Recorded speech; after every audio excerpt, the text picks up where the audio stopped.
પણ ગંગા અંદર હારે લગ્ન કરીને સુખી નહીં થાય. માં એ લંપટ છે, દુરાચારી છે, એ કુળનું કલંક છે.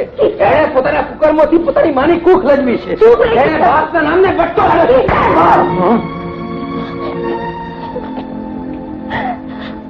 મને માર્યો.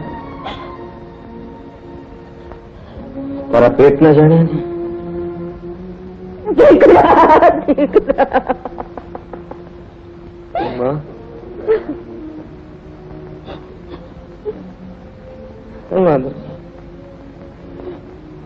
હવે તારા તમાશા ખાઈને તો મોટો થયો છો માં. યાદ છે માં, જયારે હું ખૂબ નાનો હતો ત્યારે દિવાળીના દિવસોમાં તું મારે પહેરવા માટે એક અંગરખું લઈને આવેલી. બહુ સારું હતું, પણ ઇન્દરને બહુ ગમી ગયું હતું એટલે તે એને આપી દીધું. મેં પૂછ્યું શા માટે માં, શા માટે? ત્યારે તે જવાબ આપવાના બદલે મને તમાચો તમાચો માર્યો હતો માં. શા માટે, શા માટે માં? અને તે દિવસ હું કદી ભૂલી નહીં શકું. જયારે ઇન્દરે મારું રમકડું આંચકી લીધું, હું હામો થયેલો ત્યારે તે એને અટકાવવાના બદલે મને માર માર્યો હતો. યાદ છે માં? અને પોતાનું ધારું કરવા તેથી તેને ઉપાડી ગયો ત્યારે મેં એનું મળતું ઢાળ્યું હોત, પણ તે મને સમજીદા અને મેં મરણ તો માર ખાતો. આજે મારે જાણવું છે અને શું હાલું છે? તારા દીકરાનું મોત કે ઇન્દર બાપુનું મન? બોલ, જવાબ દે માં, જવાબ દે. અને આજે એને રાજી રાખવા માટે તે મારા લગ્નની ના પાડી. ક્યાં સુધી મારે એમ એની હામાં હા કરવાની છે? ક્યાં સુધી મારે એના જુલમ સહન કરવાના છે? ક્યાં સુધી મારા જીવતરના ભોગે એને રાજી રાખવાનો છે માં? ક્યાં સુધી પારકાને હસાવવા માટે પેટના દીકરાને રડાવીશ માં? ક્યાં સુધી રડાવીશ? જ્યાં સુધી આ ભેદ છાનો રાખવા માંગતા છો ત્યાં સુધી હું જે ધન માગું તમારે આપવું પડશે ઠકરાણા. ના ના, આ વખતે હું તને કાણી કોળીએ પરખાવાની નથી. કેમ ભૂલી ગયા? ભૂલી ગયા રાત? એ રાતે તમને દીકરો જન્મ્યો, જન્મતા વેત જ મરી ગયો. એ છોકરાના મરદા સાથે તમે મને મોકલ્યો જમનાને ઘેર. જમનાને ઘેર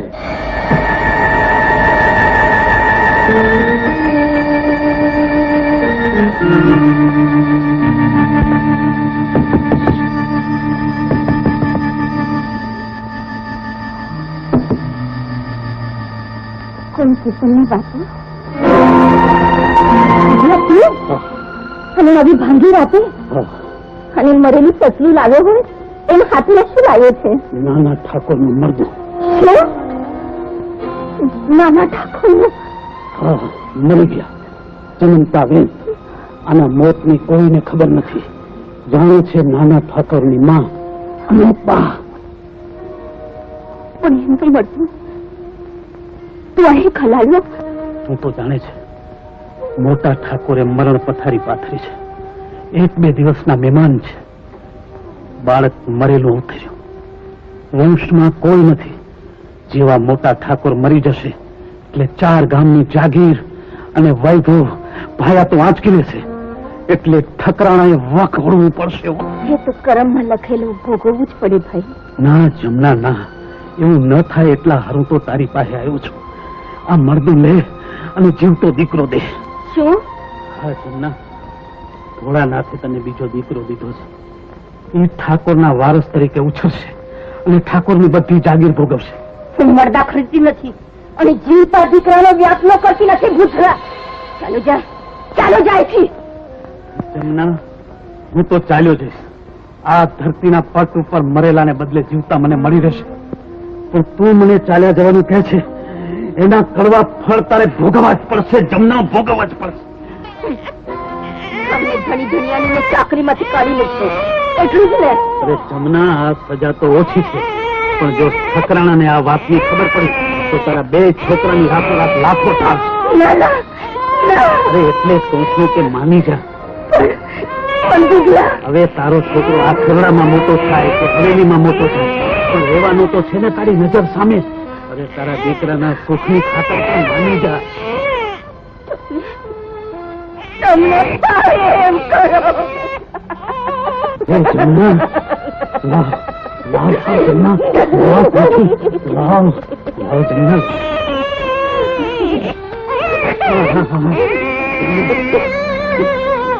આ ભેદ આપણા બે વચ્ચે જ રહે. તારે કોઈને ન કહેવું અને મારે કોઈને ન કહેવું. ભવિષ્યમાં બે ભાઈઓને પણ ખબર ન પડવી જોઈએ. એમાં જ આપણા સૌનું ભલું છે. જમના,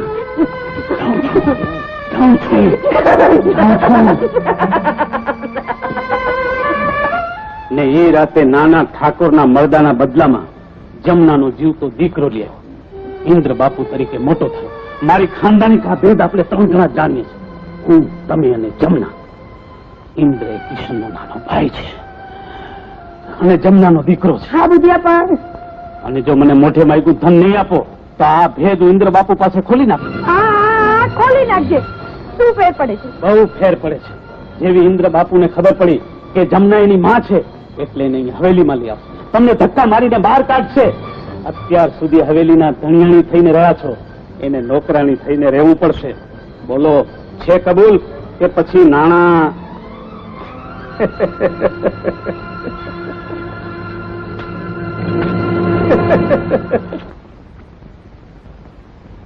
લે આ ઝાંઝર. મારા નસીબમાં તારું આ ઝાંઝર પહેરવાનું લખાણું નથી. ને હા, હું તારી પાસે જવાબ માંગવા આવી છું કે મેં તારું શું બગાડ્યું છે કે પ્રીતના ઊંડા પાણીમાં તે મને રઝળતી મેલી.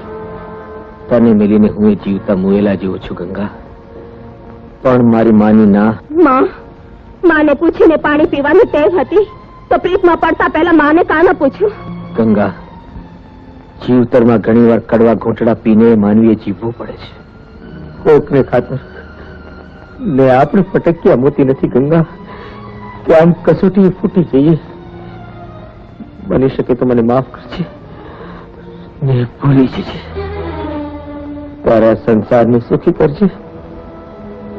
તને સુખી જોઈને મારી આંખો ઠરશે.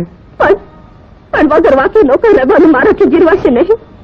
એક દી દરદ વસવો લાગશે ને હું વાંક ખોલીશ વાંક. ના ગંગા, એ દરદ આપણે ચીરવવું જ પડશે. ઝેર પચાવવું જ પડશે. નકર મલક આપણી પ્રીત માટે આંગળી ચિંદામણું કરી કહેશે કે છોરું કછોરું રહ્યા. ઠીક છે, તો તું એ સાંભળી લે કે આ જન્મમાં હું તારી ન થઈ શકી તો બીજા કોઈની પણ નહીં જ થાઉં. ગંગા, જતા પહેલા એક વચન આપતી ગયા. જીવતરમાં કદી વખ ઘોડવાનો વિચાર નહીં કરે. મારે ખાતર વચને બંધાવું છું.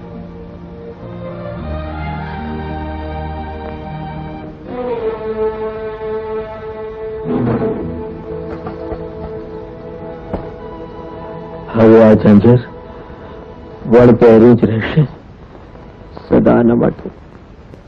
ઇન્દ્ર બાપુએ સગપણની ચૂંદડી અને નાળિયેર મોકલ્યા છે. બુધિયા, પહેલા પણ કહ્યું મારી ગરીબ ગાય જેવી દીકરીને કસાઈ વાળે તો નહીં જ મોકલાવ. તે દિવસે તારા બુઢાપાની દયા ખાઈ અને બાપુ પાછા વળી ગયા. આજ ચૂંદડી પાછી નહીં જાય. પાછી નહીં જાય? ધમકી દઈને ધરી થવા નીકળેલા તારા ઠાકોરને કહેજે કે ચુંદડી ઓઢાડે પોતાની માં નહીં. અરે લઈ જા, હું કહું છું લઈ જા ચુંદડી પાછી. ગંગા, ચૂંદડી એમ પાછી નહીં જાય. એ પેલા તો તારી આંખોની સામે આ તારા દાદાનું મોઢું ઠારવામાં આવશે. હા, અને મરદાને ગામના ચોકમાં રઝળતું મૂકવામાં આવશે ને કાગડા કૂતરા ફોડી ખાશે. તમારી ચિંતા ન કર ગંગા. ઠાકોર ભલે મારા મરદાને રઝળતું મેલે. ત્યારથી વિકુટા પડેલા પાનના ભાગ્યમાં તો લોકોને ઠેબા ખાવાનું જ માંડાનું હોય છે. પણ તું જવાબ છે. બોલ, શું જોઈએ? ઠાકોરની ચૂંદડી કે તારા દાદાનું કમોત? ઠાકોરની ચૂંદડી કે તારા દાદાનું કમોત?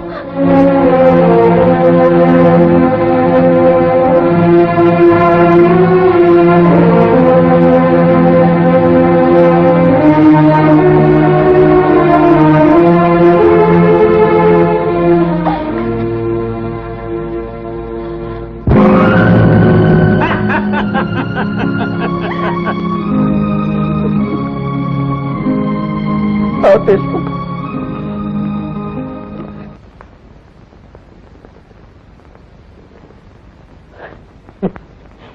બુધિયા, ગંગાએ આખરે ઠાકોરની હવેલીની ચુંદડી સ્વીકારી ખરી નહીં? અને ન સ્વીકારે તો જાય પણ ક્યાં? હા બાપુ, જાય પણ ક્યાં? પણ બાપુ, એક બીજી વાત, આખા પંથકમાં કિશન જેવો કોઈ ઢોલી નથી. હા, તમારા લગ્નમાં ઈ જો ઢોલ વગાડે તો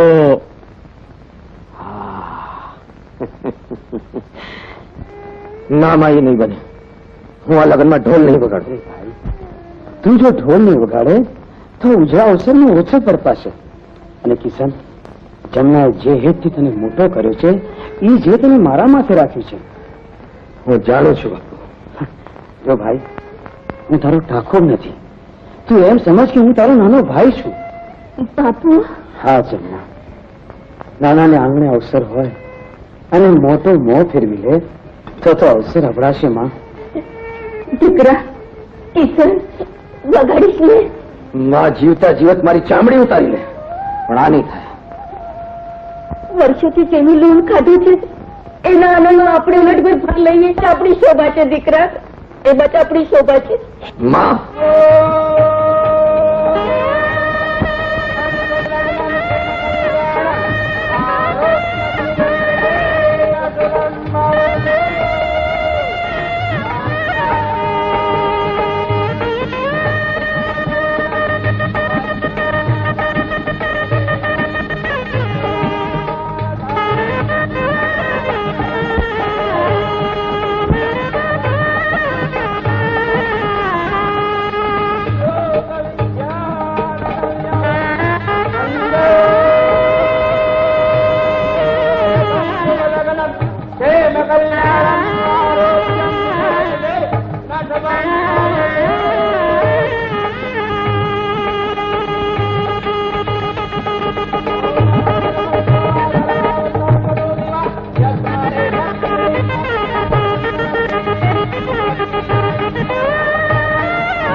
અરે વાહ, વાકો વાકો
ગંગાના લગ્ન થઈ ગયા, હવે એ પારકી થઈ ગઈ. ભૂલી જાય, ભૂલી જા દીકરા, ભૂલી જા.